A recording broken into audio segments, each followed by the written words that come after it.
Rabbana atina fid dunya hasanah wa fil akhirati hasanah wa qina adzabannar.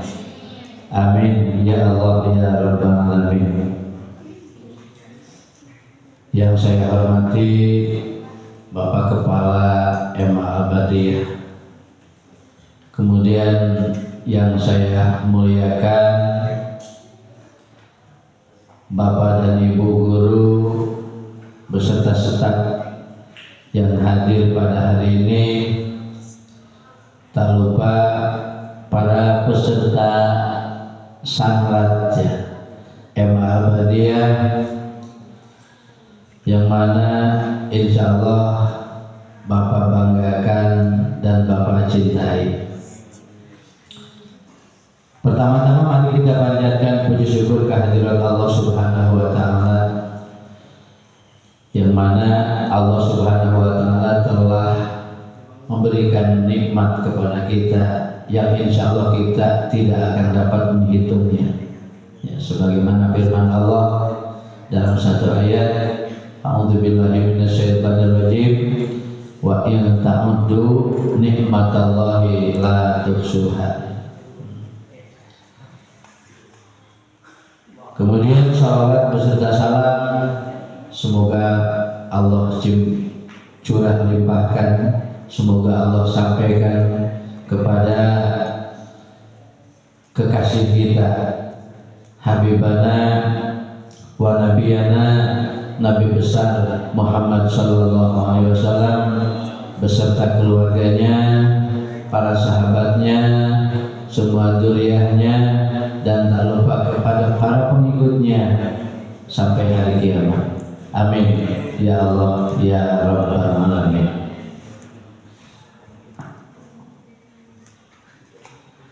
Para peserta sanlat MA Ahmadiyah yang Bapak muliakan, sebelum Bapak menyampaikan apa yang Bapak sampaikan pada kesempatan pagi hari ini, Bapak mohon keridhaan kepada semua untuk membacakan surat Al-Fatihah satu kali. Kemudian bacaan surat Al-Fatihah ditujukan khusus kepada guru kita, yaitu Ibu Maria Ulfa, yang mana beliau pada minggu-minggu ini akan melahirkan atau akan menuju kelahiran anaknya. Doakan oleh kita semua, mudah-mudahan pertama khususnya beliau Ibu Maria Ulfa diberikan sehat walafiat, kemudian dipanjangkan umurnya, dan juga ada dalam keselamatan atau ada dalam pertolongan Allah Subhanahu wa taala. Dan juga tak lupa kita doakan bayi yang dikandungnya, mudah-mudahan diberkahkan usianya, dipanjangkan umurnya, ada dalam pertolongan Allah Subhanahu wa taala. Lahirnya wa ala kulli niyatin shalihah bi barakati umul kitab. Al-Fatihah. A'udzu billahi minasyaitonir rajim. Bismillahirrahmanirrahim. Alhamdulillahirabbil alamin. Ar-Rahmanir Rahim. Maliki yaumiddin. Iyyaka na'budu wa iyyaka nasta'in. Ihdinas siratal mustaqim. Siratal ladzina an'amta 'alaihim ghairil maghdubi 'alaihim waladdallin. Amin amin amin ya Allah ya rabbal alamin. Semoga doa kita wasilah bacaan surat Al-Fatihah dikabul oleh Allah Subhanahu wa taala. Dan yang kita doakan yaitu guru kita, khususnya Ibu Maria Ulfa beserta bayi dalam kandungannya, mudah-mudahan diselamatkan oleh Allah Subhanahu wa taala. Amin ya Allah ya rabbal alamin.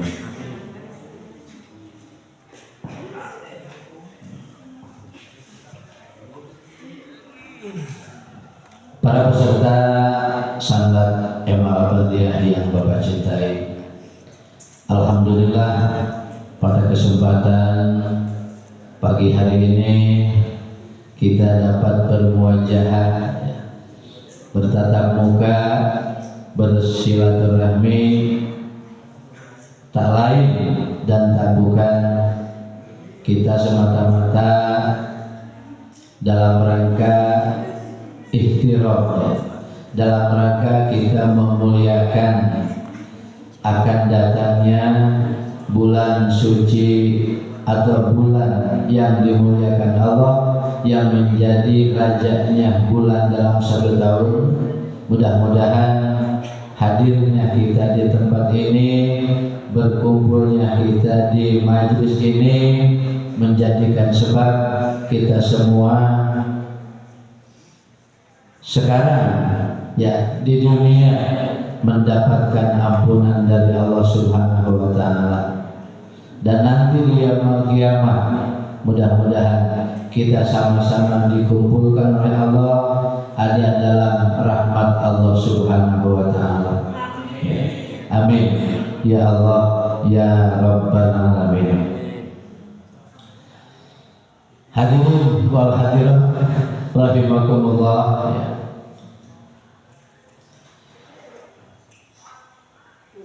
Alhamdulillah pada kesempatan yang berbahagia ini insya Allah Bapak akan menyampaikan sebagian daripada hikmah yang ada kaitannya dengan ibadah yang sedang kita laksanakan, yaitu dalam rangka kita melakukan atau melaksanakan ibadah atau sahur pada bulan suci Ramadan, yang mana perintah Allah Subhanahu wa taala yang berkaitan dengan pelaksanaan diwajibkannya sahur Ramadan, diantaranya ayatnya yang sudah populer dalam surat Al-Baqarah ayat berapa?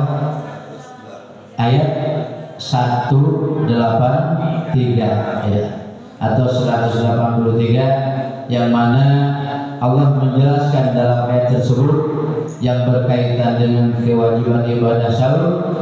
A'udzubillahi minasyaitonir rajim. Ya ayyuhalladzina amanu kutiba alaikumusiyam kama kutiba alal ladzina min qablikum la'allakum tattaqun. Shadaqallahu adzim. Itu firman Allah dalam surat Al-Baqarah ayat 183 yang berkaitan dengan perintah untuk kewajiban menjalankan sahur pada bulan suci Ramadan. Ya ayyuhalladzina amanu, wahai orang-orang yang beriman, kutiba. Kutiba itu fi'ilnya fi'il madhi ya. Artinya menunjukkan kepada waktu yang sudah lampau. Makanya artinya oleh para ulama ahli tafsir, kutiba itu diartikan telah diwajibkan atas kamu sekalian. Ya. Apa itu yang diwajibkan? Yaitu pelaksanaan sahur di bulan suci Ramadan. Hikmahnya buat apa? Ini pernyataan dari Allah Subhanahu wa taala dalam ayat tersebut, diwajibkan atas kita semua sebagai orang yang beriman untuk melaksanakan ibadah sahur di bulan suci Ramadan. Hikmahnya diantaranya kata Allah Subhanahu wa taala melalui ayat tersebut, la'allakum tattaqun, agar supaya kamu sekalian menjadi orang-orang yang bertakwa. Kalimat takwa bukan sirah botak di bawah ya. Akan tetapi takwa di sini yang ta'rifnya imtisalu awamirillah wa ijtinabu nawahi. Ya, artinya menjalankan semua perintah Allah dan menjauhi apa yang dilarang oleh Allah Subhanahu wa taala. Itu ta'rif daripada takwa. Akan tetapi kalau kita lihat ya di awal surat Al-Baqarah, ya Allah berfirman di awal surat Al-Baqarah mengenai kriteria siapa orang yang bertakwa itu, atau bagaimanakah orang yang bertakwa itu. Nah, yang dijelaskan dalam Al-Baqarah, di awal Al-Baqarah mengenai siapa itu orang-orang yang bertakwa, yang kesananya nanti akan dirindukan oleh surganya Allah Subhanahu wa taala.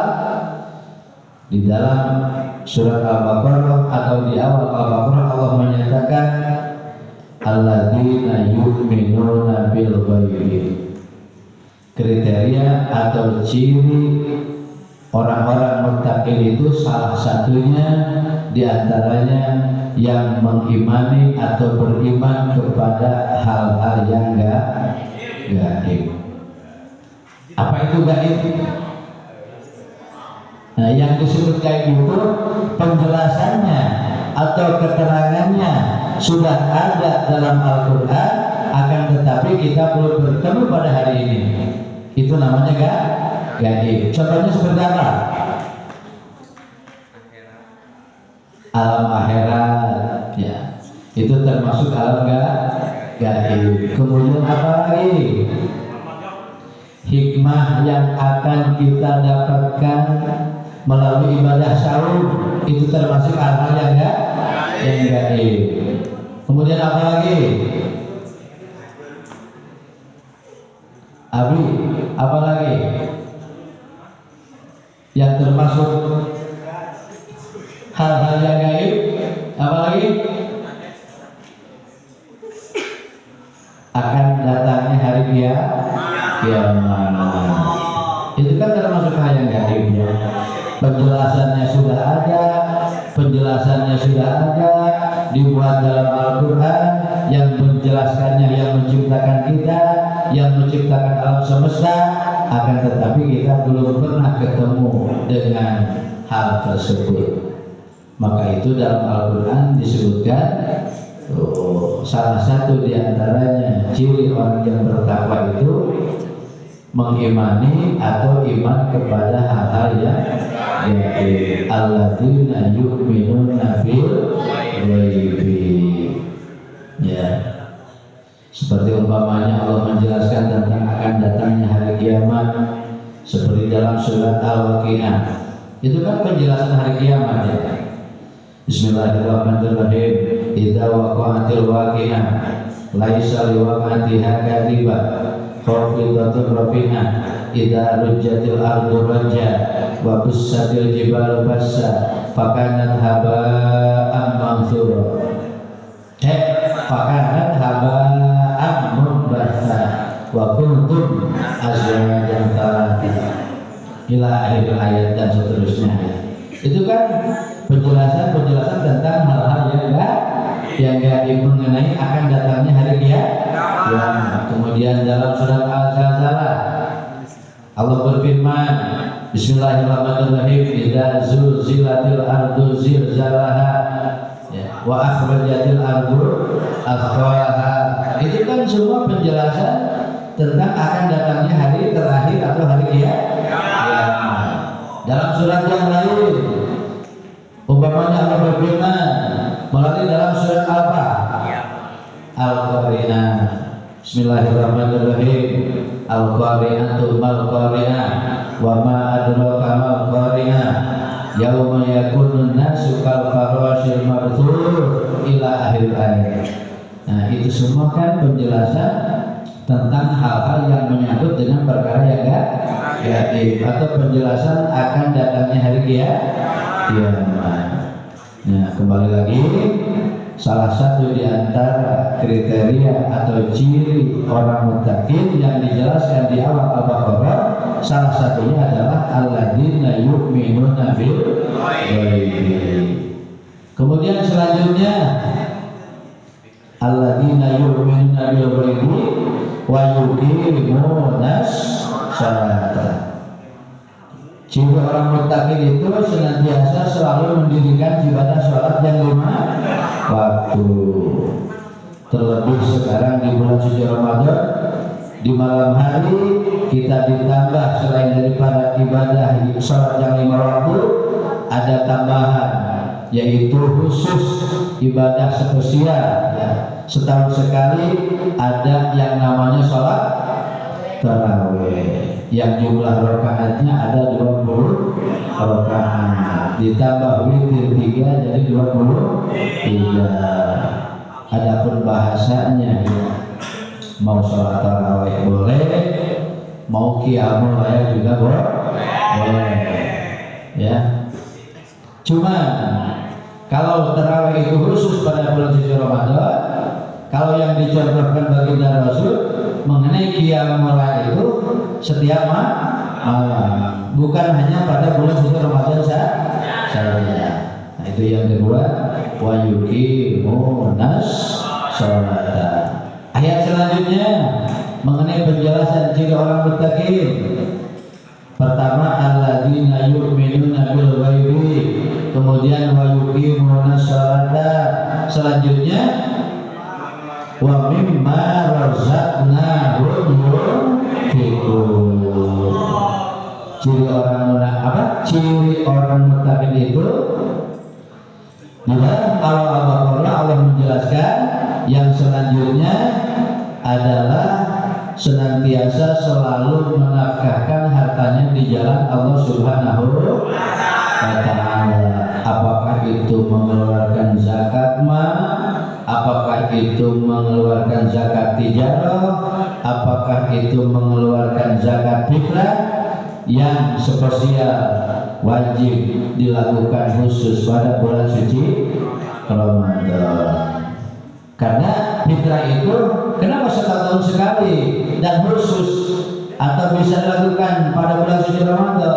Karena zakat fitrah ada kaitannya dengan pelaksanaan ibadah sahur. Bukan sahur ya.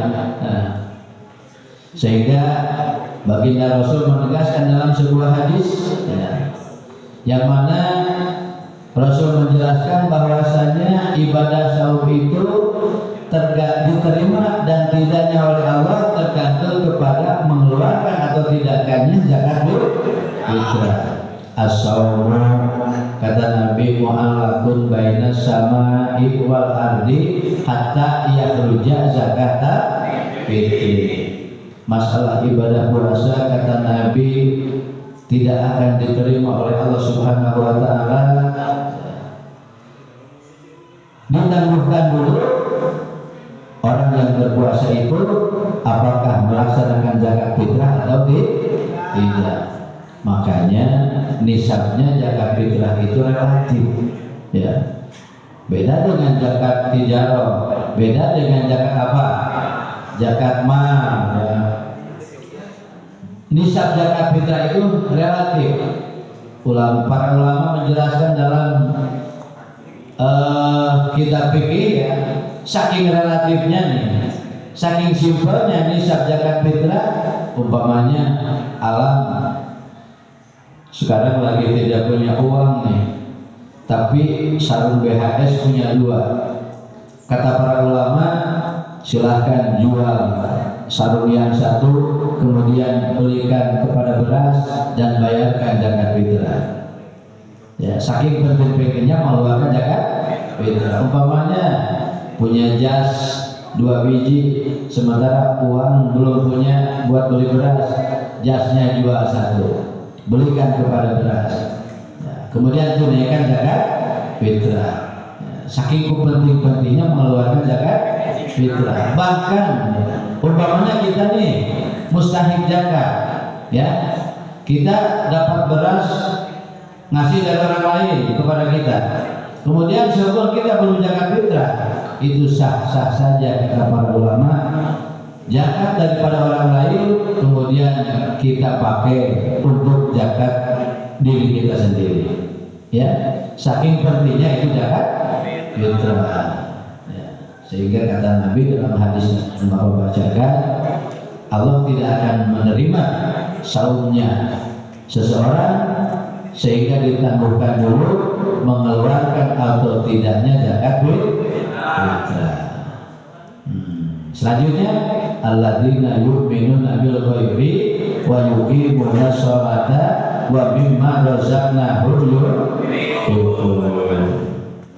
Nah, insyaallah kalau kita sudah mencapai kepada salah satu yang dijelaskan dalam awal surat Al-Baqarah mengenai ciri di antara orang muttaqin, insyaallah kita akan dirindukan oleh surganya Allah Subhanahu wa Ta'ala. Jadi kan sebagaimana kemarin guru kita sampaikan ya. Jadi jangan sampai kita itu bertepuk sebelah tangan. Soalnya kalau bertepuk sebelah tangan jadi cangkel ya. Terus ya? Betul nggak? Kalau kita bertepuk sebelah tangan jadi cangkel. Nah, kita rindu kepada surganya Allah, sementara surganya Allah tidak merindukan kepada kita. Itu namanya bertepuk sebelah tangan. Nah, tidak enak ya, cangkel ya. Tuh, yang enak kita rindu dengan surganya Allah, kemudian surga juga merindukan kepada kita. Nah, ini sebelum Bapak lanjutkan ada reward dari Bapak ya. Siapa yang bisa menjawab ya, siapa yang berani untuk menjelaskan, insya Allah ada 20.000 dari Bapaknya. Tapi syaratnya harus ke depan ya. Nah, siapa yang masih ingat ya, orang yang dirindukan oleh surganya Allah Subhanahu wa Ta'ala harus memenuhi berapa kriteria?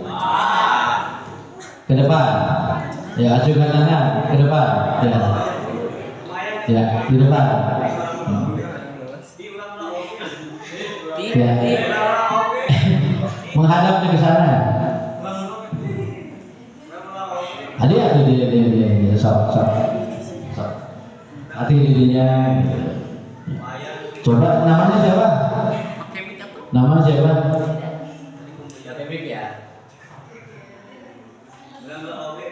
Namanya siapa? Nama dulu. Ya, silakan sebutkan nama.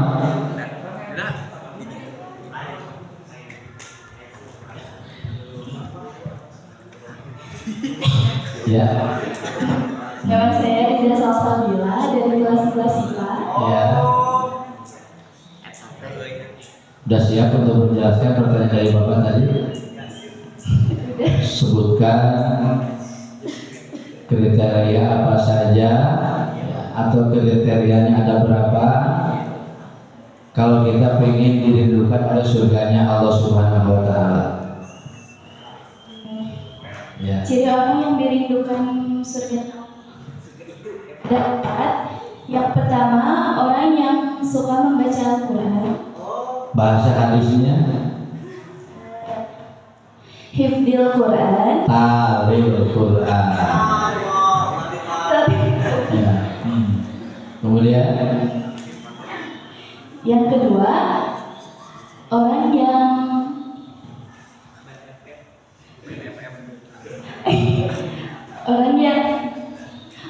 menjaga lisannya. Bahasa hadisnya Hifdzil lisan. Hifdzil lisan itu. Yang ketiga, orang yang ya. Yang ketiga, orang yang suka memberi makan kepada orang yang kelaparan. Ya, bahasa hadisnya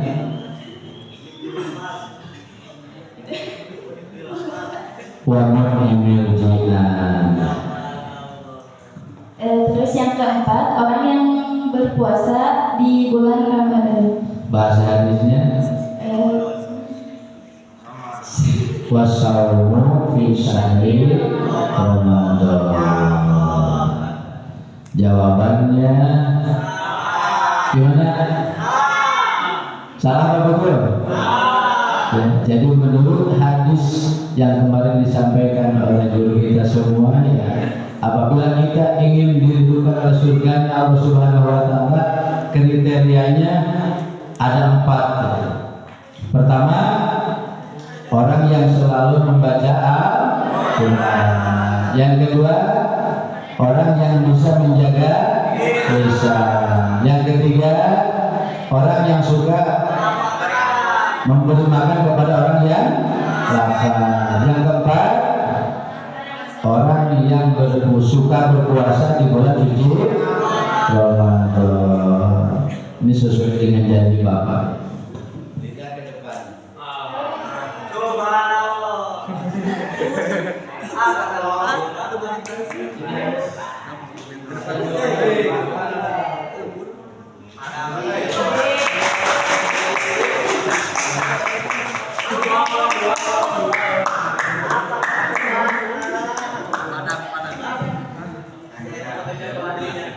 Makanya kemarin dicatat ya, bisa dicatat di sini, bisa di buku. Ya.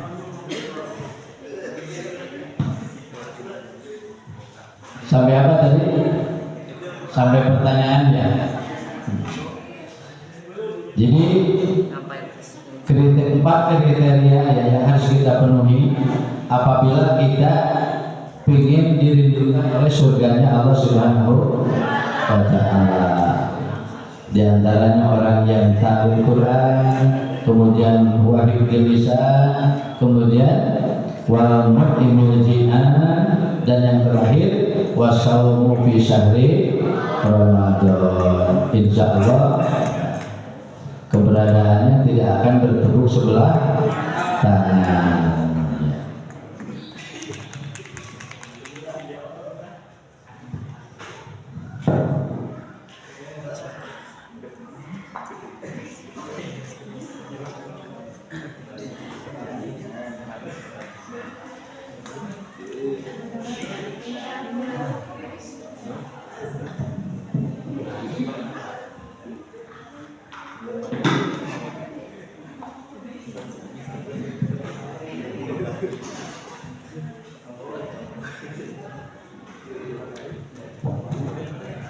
Untuk selanjutnya ini Bapak sampaikan yang masih berkaitan dengan pelaksanaan ibadah saum.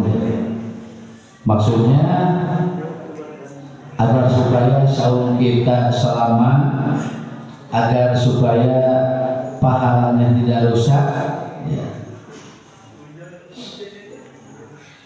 Jadi masalah saum itu kan begini ya. Jadi ada yang batal hakikat saumnya, ada juga yang rusak pahala saum. Saumnya tidak batal karena tidak makan kaleci ya. Ya, makan kaleci batal tidak? Batal. Makan sendok? Batal. Cocok? Batal. Batal ya. Karena takrifnya yang membatalkan puasa itu apabila ada yang masuk ke jauh ya. Apakah itu benda yang biasa kita makan ataukah benda yang tidak biasa kita makan dengan sengaja makan sendok batal, sengaja makan kaleci batal, apalagi makan donat ya. Meskipun kaleci juga yang kalau makan batal tetap ya. Ya, ini akan Bapak sampaikan ya.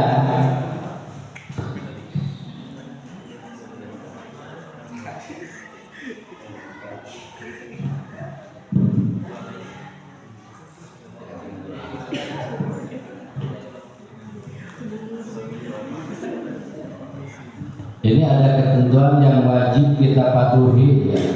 Yang wajib kita patuhi, yang wajib kita jaga, yang wajib kita pelihara apabila saum kita ingin selamat.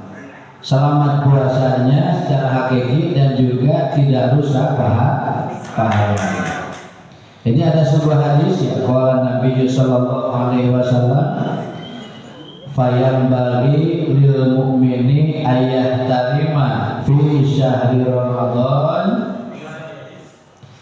fayambaghi lil mu'mini ayyahtarima syahri Ramadan, kemudian wayahtariza minal munkarat wa yastagila bit ta'at minas sholati wa tasbihi wa tadhkir wa tilawatil Quran.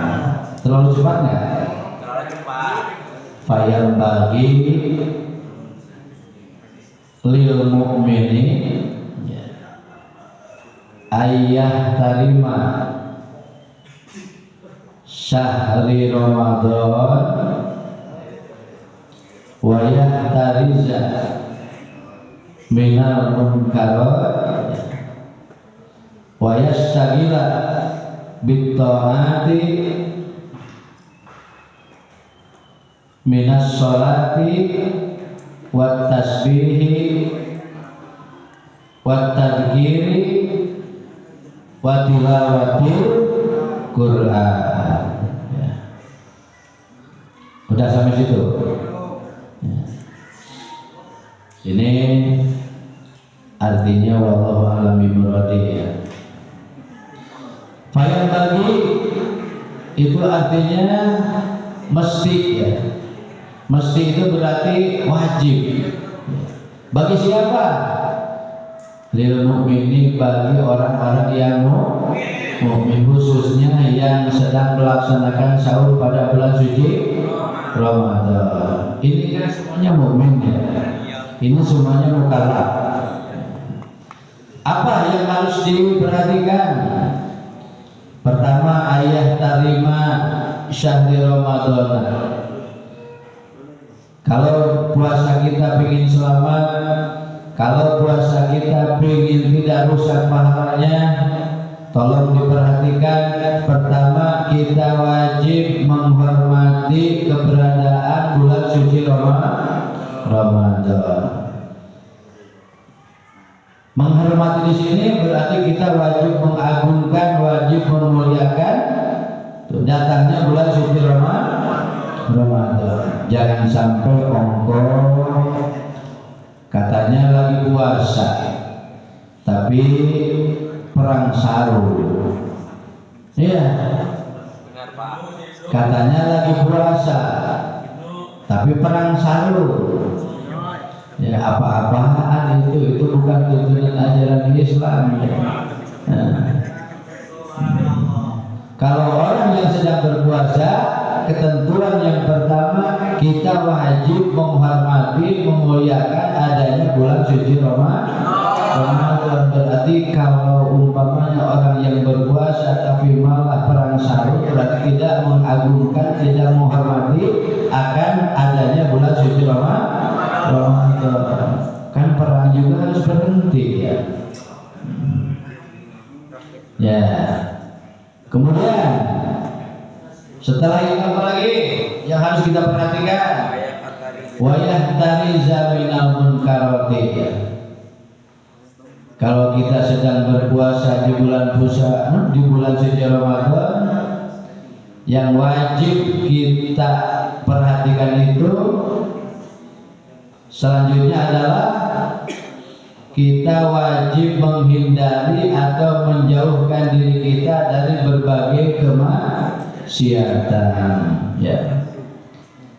Wajib menjauhi berbagai kemunkaran.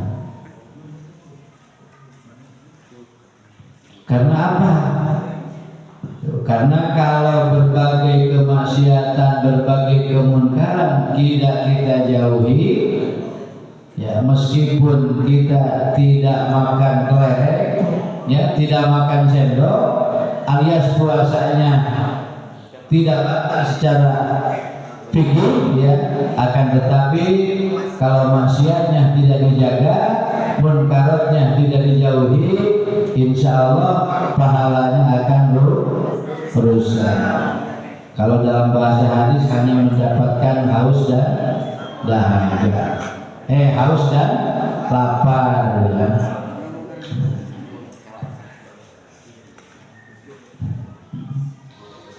Kemudian lagi lebih taati, kita harus tertuju fokus kepada hal-hal yang menjadikan taat kepada Allah Subhanahu wa Ta'ala. Nah, insya Allah kalau ketiga kriteria itu dijaga, ya Pertama, kita memuliakan datangnya bulan suci Ramadan. Yang kedua, kita menjauhkan diri kita dari berbagai munkar dan maksiat, dan kita tertuju kepada hal-hal yang sifatnya taat kepada Allah Subhanahu wa taala. Insyaallah puasa kita akan selamat. Ya, selamat puasa dohiriahnya atau puasa secara hakikinya, kemudian selamat pahalanya alias tidak rusak. Ya. Kemudian yang terakhir, ya ini Bapak sampaikan, ya, di antara salah satu hikmahnya kita melaksanakan sahur bulan Ramadan. Ya. Ini dulu, ya, ketika pada zaman Nabi Musa alaihissalam, Allah berfirman kepada Nabi Musa, wahai Musa, kata Allah Subhanahu wa taala, sesungguhnya aku memberikan kepada umat Nabi Muhammad SAW, umat akhir zaman, diberikan dua cahaya. Ya. Maksudnya aku memberikan dua cahaya kepada umat Nabi Muhammad SAW, kata Allah kepada Nabi Musa, agar supaya umat Nabi Muhammad selamat daripada dua kegelapan. Ya. Kemudian Nabi Musa alaihissalam bertanya, ya Rabbi, wahai Tuhanku, kata Nabi Musa, apa yang dimaksud dua cahaya itu? Kemudian Allah Subhanahu wa taala menjawab atau menjelaskan yang dimaksud dengan dua cahaya. Kata Allah kepada Nabi Musa, yang pertama cahaya bulan suci Ramadan. Kemudian yang kedua cahaya tilawatil Quran. Ya. Makanya alhamdulillah, ya, kita tadi sebelum di awal-awal diawali dulu dengan apa? Dengan bertadarus, ya, memperbanyak bacaan-bacaan Al-Quran. Jadi yang pertama kata Allah kepada Nabi Musa, yang diberikan kepada umat Nabi Muhammad itu adalah yang dimaksud dengan dua cahaya.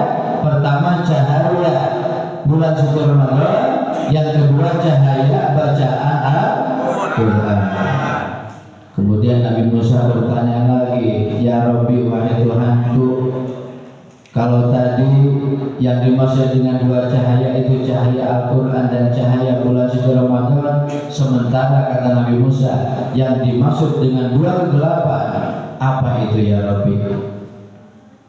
Kemudian Allah Subhanahu wa taala menjelaskan kepada Nabi Musa alaihissalam, yang dimaksud dengan dua kegelapan yang insya Allah umat Muhammad kata Allah akan selamat, pertama gelapnya alam kubur. Ya. Pertama dzulmatul qabri. Ya. Bahasa hadisnya dzulmatul qabri, yaitu gelapnya di alam kubur. Bisa kita bayangkan, ya, tidak gelap bagaimana nanti kita ketika masuk ke liang lahat, atau ketika kita masuk ke liang kubur. Liang lahat itu kan paling lebar satu sikut, ya, satu sikut, kemudian ditutup dengan padu, kemudian diuruk dengan tanah, dijejel, ayam kokok sedikit juga didumpal dengan kararas atau dengan apa, lama bututnya, ya, terus dijejel pakai tanah, dalamnya 1 meter lebih, ya, satangtung lam cepat ulama fikih ditambah sakit, ya, ditambah sajengkal, ya, kurang lebih lah 1 meter 70-an lah, ya. Coba, ya, insya Allah kata Nabi, ya, kalau umatku suka melaksanakan puasa di bulan suci Ramadan, nanti ketika masuk ke liang lahat, insya Allah kuburnya akan terang, tidak akan bertemu dengan kegelapan di alam kubur. Ya. Satu itu, ya. Kemudian Kegelapan yang kedua, ya Rabbi, kata Nabi Musa, apa itu? Kemudian Allah menjelaskan kepada Nabi Musa, kegelapan yang dimaksud yang satu lagi adalah zulmatul yaumal qiyamah, adalah gelapnya nanti pada hari kiamat. Ya bisa kita bayangkan sekarang kan kita bisa terang benderang karena ada cahaya matahari. Di malam hari ketika malam datang kita bisa diterangi karena adanya bulan. Tidak ada bulan, ada bintang. Ya, meskipun cuma kelap-kelip. Sedangkan di hari kiamat bisa kita bayangkan betapa tidak gelapnya hari kiamat. Mataharinya ada tidak? Tidak ada. Bulan ada tidak? Tidak ada. Bintang ada tidak? Apalagi KWH ya. Apalagi KWH, bendungan juga udah hancur. Jatiluhur tidak ada, Ludes Saguling juga tidak ada. Mau terang pakai apa? Yang dagang minyak tanah tidak ada. Pom bensin hancur. Nyen obor ke hararese. Itu enggak? Ya, makanya Allah menjelaskan kepada Nabi Musa alaihissalam, umat Nabi Muhammad akan diselamatkan oleh Allah. Ya, wasilahnya atau berkahnya daripada suka melaksanakan ibadah sahur bulan suci Ramadan, pertama dari kegelapan di alam kubur, yang kedua akan selamat daripada kegelapan di hari kiamat. Nah, mudah-mudahan ya kita sebagai umat yang dimuliakan oleh Allah Subhanahu wa taala, umat akhir zaman, umat Nabi Muhammad SAW, mudah-mudahan wasilah dengan pelaksanaan ibadah sahur khususnya kita nanti diselamatkan di alam kubur, tidak bertemu dengan kegelapan alam kubur. Kemudian di hari kiamat nanti ya mudah-mudahan kita dikasih cahaya oleh Allah Subhanahu wa taala, tidak bertemu dengan gelapnya hari kiamat. Ya. Amin ya Allah ya Rabbal alamin. Rupanya hanya itu yang Bapak yang dapat sampaikan sesuai dengan janji Bapak tadi ya. Bapak kan akan mengisi sampai 10.30 ya. Sekarang lebih 15 menit nggak apa-apa ya. Nah, mudah-mudahan apa yang Bapak sampaikan di Allah jadikan ilmu yang bermanfaat dan menjadikan sebab kita semua ada dalam ampunan Allah Subhanahu wa taala. Mari kita tutup dengan doa saja ya. Yang pada intinya mudah-mudahan pertama ya, kita mohon kepada Allah agar supaya kita diberikan sehat walafiat. Kemudian kita dipanjangkan umur ya. Kemudian kita mudah-mudahan diberkahkan usia kita sampai pada Ramadan tahun depan. Ya. Jangan tahun sekarang ya. Kita minta kepada Allah, mohon kepada Allah diberkahkan umur kita. Semoga kita sampai kepada Ramadan tahun yang akan